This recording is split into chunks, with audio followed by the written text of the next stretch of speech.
faut faire très attention à notre nourriture intellectuelle.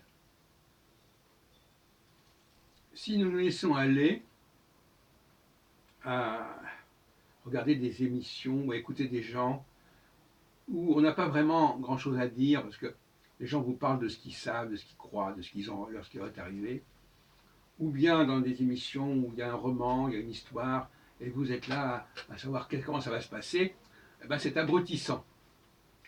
Donc il vaut mieux avoir des communications avec des personnes, avec des livres, où il y a une liberté. Pourquoi une liberté? Parce que ça parle de choses qui vous concernent automatiquement, sur lesquelles vous avez des choses à dire. Vous n'êtes pas en train d'écouter. Ah oui, qu'est-ce qui t'est arrivé? Quelqu'un qui commence à dire, il m'est arrivé ceci, cela, ben il vous raconte des trucs. Vous pouvez l'écouter parce qu'il n'y a que lui qui sait de quoi il parle.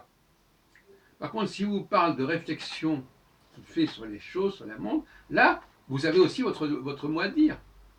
Et souvent, les gens vous mettent dans une situation, parce que ça leur convient, où eux seuls savent de quoi il s'agit. Eux seuls peuvent vous fournir des éléments. Non. Le principe de la philosophie, si on peut dire, c'est de parler de choses d'intérêt général. Et éventuellement, avec des gens qui en savent plus que vous. Mais si vous vous contentez de raconter ce que vous savez, ce qui vous est arrivé, là vous trichez dans la relation avec l'autre.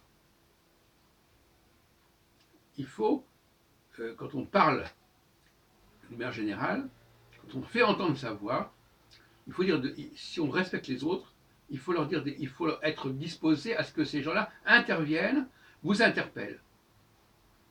Et beaucoup de femmes, malheureusement, ont la fâcheuse habitude de ne parler que des choses qui leur sont arrivées, qui leur sont personnelles, et par conséquent, vous êtes obligé d'écouter. De même que quand vous lisez un roman, ben vous êtes obligé de suivre le propos de l'auteur.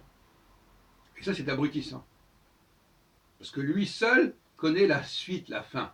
Alors que si vous lisez un livre de philosophie, eh ben, il n'y a pas de fin.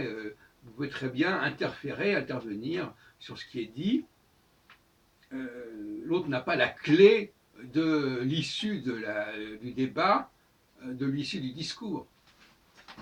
Et donc, je vous dis encore une fois, vous apercevrez que si vous nourrissez mal votre intellect, eh bien, vous allez savoir que votre intellect il va fonctionner moins bien, vous aurez une moindre concentration, vous allez avoir une moindre acuité par rapport à ce que vous observez et par rapport à ce qui se dit, et vous allez rester un petit peu comme ça, spectateur de ce qui se passe, et votre cerveau va se mettre en veilleuse. En fait.